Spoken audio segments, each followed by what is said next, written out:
He knows our name till the angel voices of night divine. Good morning, good afternoon, and good evening. Wherever you may be in the world right now, hello, I'm Lloyd, and today you're watching When Evil Follows. Breaks a new and glorious morn. Fall on your knees. Oh, hear the angel voices. Today we're heading off to the good old US of A, to California, nicknamed the Golden State, home to over 40 million residents. With spectacular and gorgeous coastal lines and beautiful sunny beaches, Universal Studios, Disneyland, and with so many more beautiful places to see, California, the land of dreams, is also the home for the Hyperion coastal redwood tree, known as the largest tree on the planet. And now your brain is boggled with some cool and interesting facts that have completely nothing to do with today's case. Let's jump into it, shall we?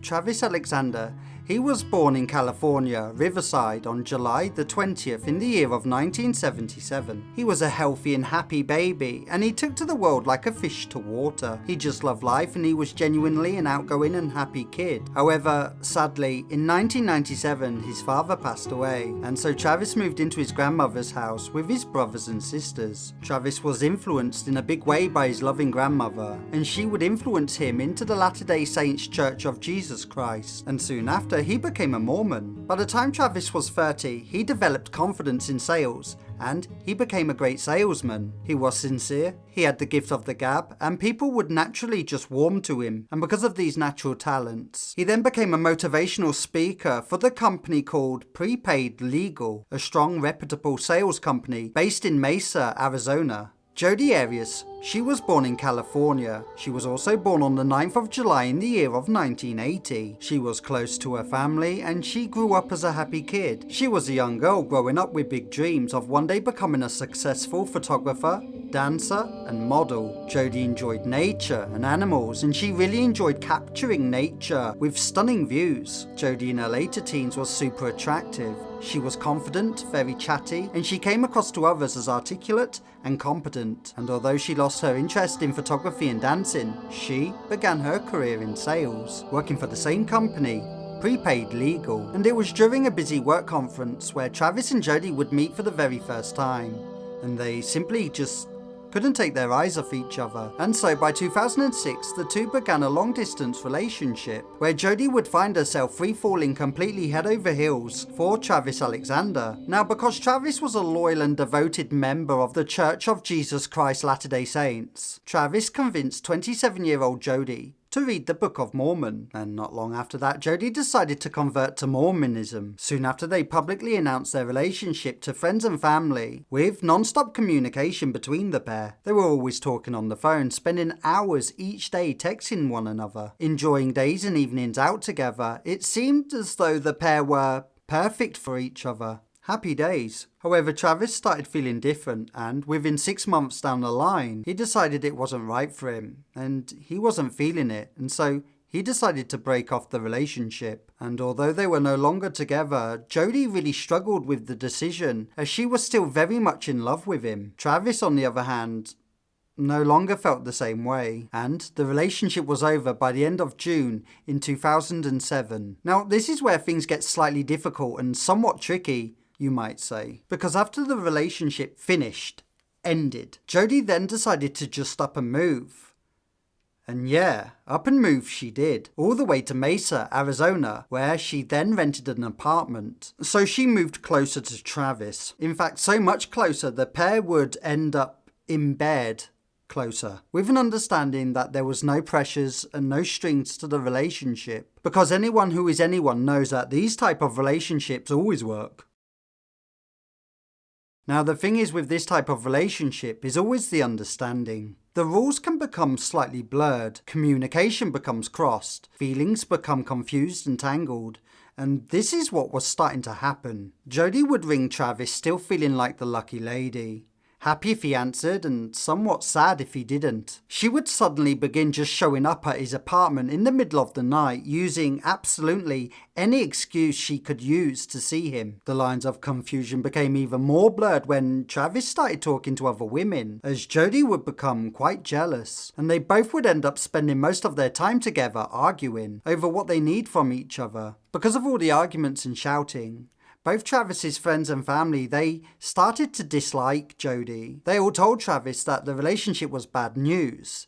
They said it was non-productive and it wasn't amicable. However, Travis would still meet up with Jodi from time to time, and though they would argue a lot, they would still continue spending the nights together, although Travis would keep this from his family and friends. Many nights and arguments later, Travis eventually told friends and family that she was completely obsessed with him and that she keeps on hacking into his Facebook account, and that someone had stabbed his car tyres and damaged the paintwork to his car, and that he felt that Jodi was somehow responsible. Travis's friends and family soon began to nickname Jodi as the Crazy Ex or Psycho Stalker, and it was also around this same time Jodi was writing in her private diary just how much she loved Travis and how much they were supposed to be together. And when nothing came into fruition, eventually Jodi, who was still very much emotionally invested in Travis, decided it was best to move back to California, and so she did, and in doing so she moved in with her grandparents in California, and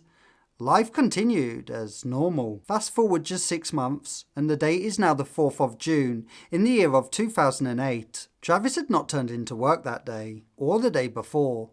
He wasn't answering his phone calls and he wasn't responding to voice messages left by work colleagues. Travis enjoyed his work and was super passionate about his role, and so colleagues became quite concerned. 3 days had passed, then 4 days, and on the 5th day, friends and family were still without a response from Travis. Family began to call Travis's work in hopes that somebody there might know something as to why Travis isn't responding to the texts or answering their phone calls. But nobody there had seen him and nobody knew where he was.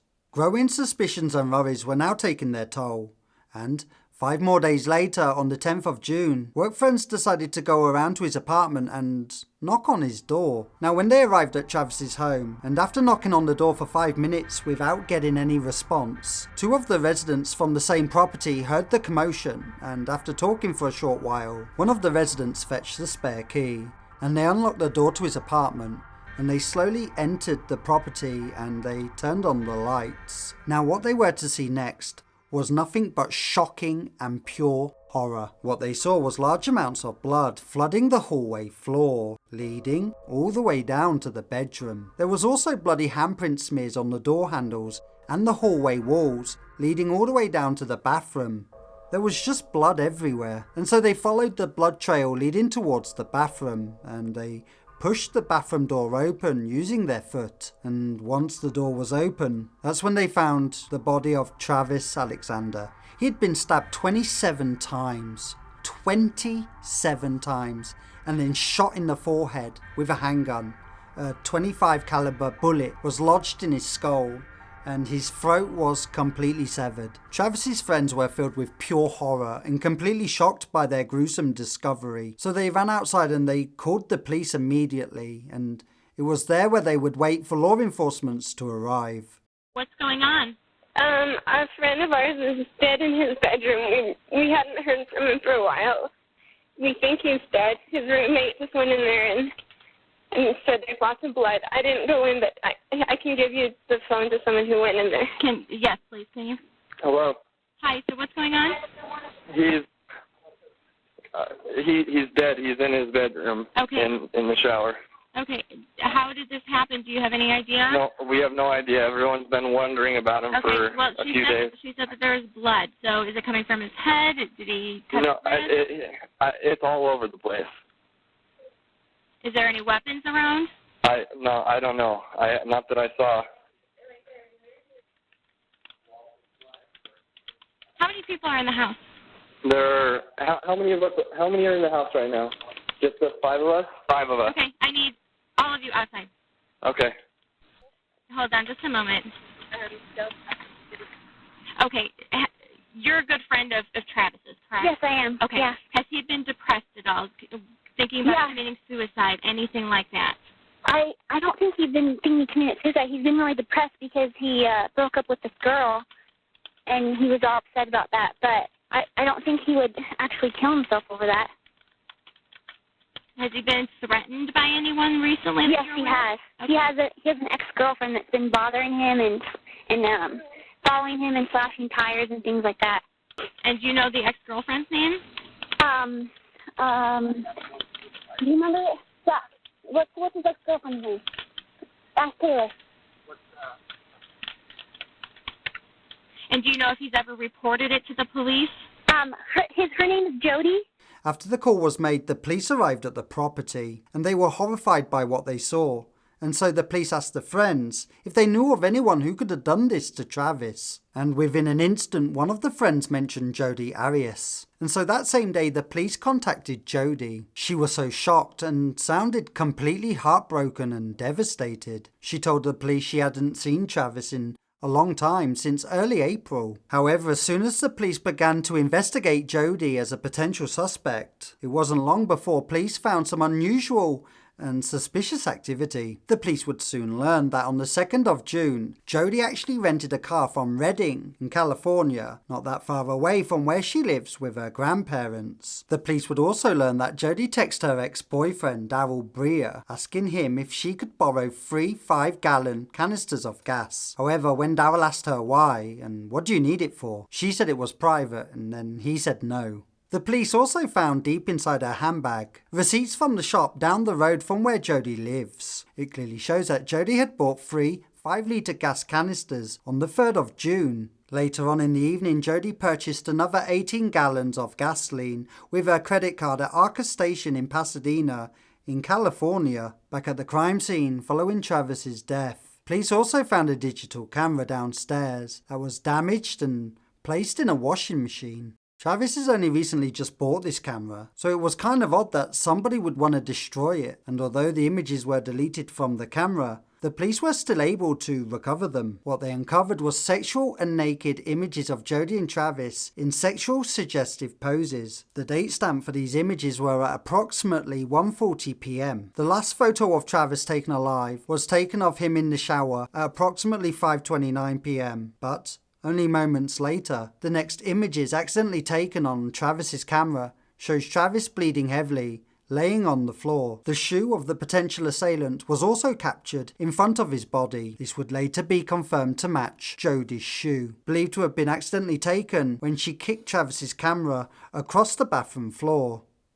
Oops. It was during this moment that Travis was without any doubt receiving 27 deep knife wounds and a bullet to the head and a laceration wound. After the murder, Travis's killer attempted to remove any incriminating evidence. They did this by wiping down the body and walls before leaving the apartment. However, the killer forgot to clean the blood from Travis's body. DNA would later reveal that the blood left behind actually belonged to Jodi and Travis. So at this point, police were pretty sure that the killer was Jodi Arias. After murdering Travis and partially cleaning the crime scene, Jodi then drove out to Mesa, Arizona into the desert and headed towards Utah. She was going there to create an alibi and to spend time with her new boyfriend, Ryan Burns. However, when Jodi arrived in Utah, Ryan and Ryan's friends, they noticed that Jodi had bandages wrapped around her hand and that she was also wearing a long sleeve shirt on a really hot day. And they kind of recognized that as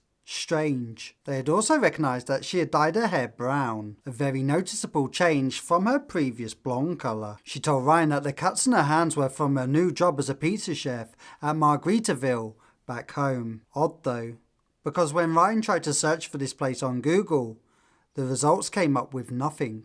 Authorities would also confirm that the restaurant never even existed in that state. During that journey to Utah, a police officer would pull Jodi up in the vehicle she was driving because her license plate at the front of the car was missing and her rear license plate at the back of the car was turned upside down. However, Jodi's demeanour quickly changed and she played down the situation to the police officer, relatively well. Yeah, she claimed that there were some kids at the car park of Starbucks that must have played a practical joke on her. After her short affair in Utah, Jodi drove back to California and handed the rental car back in on the 7th of June in 2008. She was, however, presented with a large fine, because when Jodi picked the car just a few days earlier, she told the rentals that she would only be driving the car locally, but when she returned the car, she had racked up over 2,800 miles on the vehicle mileage. The car was also missing all of its floor mats, and both of the rear seats were badly stained with what she claimed to have been Coca-Cola. The car, however, was unfortunately deep cleaned before the police were able to examine it. Following Travis's death, Jodi was confident that she was in the clear. She accepted a request from Arizona Police Department to give a simple DNA test. This sample of her DNA is how they would match the DNA to the handprint found at the crime scene. And the county police department back in California, they were having their own fun with the investigation on Jodi Arias. You see, just 7 days before May the 28th, Jodi's grandparents actually reported to the police that they had been burgled, a strange burglary that happened while Jodi was living at that same address. No figure. Anyways, multiple objects were taken in the heist, but most notably was a .25 caliber handgun. Jodi's grandparents' pistol was never recovered, yet back at the crime scene, a .25 caliber shell was found next to Travis's body, and yet the bullet shell found by the body would match the same specification as the pistol that went missing from Jodi's grandparents' home back in California. Jodi was finally arrested at her grandparents' home in California, and based on all the evidence found by police, Jodi was indicted by the grand jury on first-degree murder, and she was charged on the 9th of July in 2008. Jodi surprisingly still maintains her innocence, but during her interrogation interviews, detectives started to apply a lot more pressure on Jodi and her story. Jodi, unaware of all the evidence that was now building up against her, she still claimed that she had never travelled to see Travis on the week when he was murdered. The interrogation crew pointed out to Jodi that despite her alibi, there was still an outstanding 18 hours unaccounted for. And I drove completely in the wrong direction. And I'm not saying, I don't know, I'm just saying I have a poor sense of direction. I got totally lost. I know maybe that's just bad luck. I got totally lost. No, even if you got totally lost, it doesn't explain all that time. It does not. I mean, if you went 4 hours here, 5 hours in the wrong direction, it still would Well, not at that explain one point time. I wasn't going anywhere because I ran out of gas. I was totally stranded. Jodi played dumb and she pretended to be coy and confused at the interrogators' questions. However, this would eventually piss detectives off, and so they decided to change tactic and change their strategy. They confronted her about the camera's photographic evidence that was collected back at the crime scene. Where's that one? Remember him? Is he naked? In the shower? Jodi continued to play totally clueless through the entire interview. She seemed to think that if she assumes the role of dumb, klutzy, friendly and a bimbo, that would be enough to make detectives believe that she had no part in Travis's murder. I want to know why. That's, It's killing me inside. I that's don't know the why. thing. Like, there's no reason for it. There's no reason why. There's no reason I would ever want to hurt him.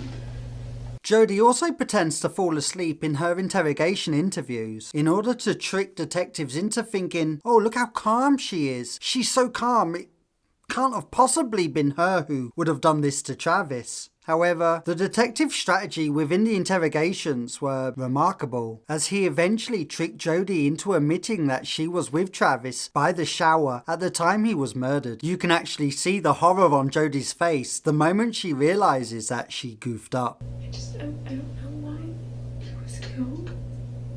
I don't know why. From here on in, Jodi changes her accounts of her story. She now tells police that 2 masked intruders broke into Travis's property and then murdered him and attacked her, and told her that if she contacts the police or tells anybody about this crime, that they would not only come for her, but they would also attack her family. After Jodi's initial interrogation interviews, she then lawyers up, and they must have had a quiet, stern word with her, a heart-to-heart or something, because her alibi was utter dog shit, and so she eventually changes her story yet again, claiming, although that she did kill Travis by her own hands, it was purely in self-defense.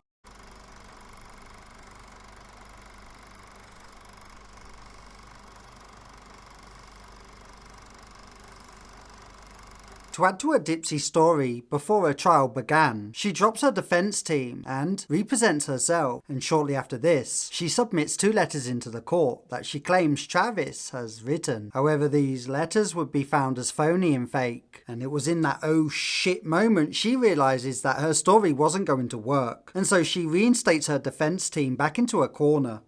What a piece of work. Jodi's trial commenced on December the 12th in 2012. Jodi was represented by an appointed counsellor, Jennifer Wilmot, who argued that Travis's death was a justifiable homicide committed in self-defense. And the trial was dragged out. In fact, the trial went on for 5 months. And Jodi, 18 days testimony certainly helped the duration of that time. No figure. Jodi claimed that Travis had a secret, a sexual desire and attraction for young girls and boys, and that she had tried very hard to help him with his urges. She also claimed that he was emotionally and physically abusive towards her, and that he slammed her body down on the ground before kicking her in the ribs on the day he was murdered. According to her events, Jodi was forced into taking sexual images of Travis in the shower, but when she accidentally dropped the camera, Travis became enraged and violent. Ultimately, she feared for her life and she acted out of self-defense. But on May the 8th, after 15 hours of careful deliberation, Jodi Arias was found guilty for first-degree murder. And as the guilty verdict was read out, Jodi struggled to show any kind of human emotion. And as Travis's family hugged each other, several people who had already left the courtroom could now be heard outside cheering. Now, because the sentencing period actually began in 2013, the grand jury was unable to reach a unanimous decision on whether or not she should have the death penalty. This also happened again in 2014. However, third time lucky, and on April the 15th in 2015, Jodi was formally sentenced to life imprisonment without the possibility of parole. She's now serving the rest of her life sentence at Arizona's Department of Corrections at maximum level security. And that's the true and twisted story of Travis Alexander and his crazy nutcase girlfriend, Jodi Arias. When he walked away, he should have kept on walking.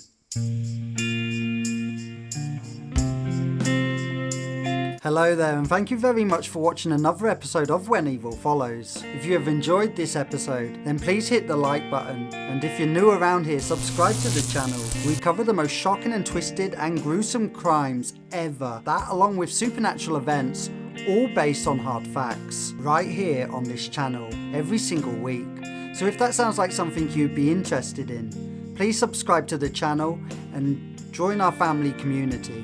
Don't forget to hit the bell, that way you'll never miss out on any of our up and coming amazing videos, just like this one. So what do you think to this week's case? Will you be deleting your Tinder account anytime soon? Either way, let me know your thoughts in the comment section below. And if you're still in need for further creepy chills, here's 2 more videos, guaranteed to send the cold shivers up and down your spine. And as always, please stay safe, look after yourself, and I'll see you again the next time when evil follows.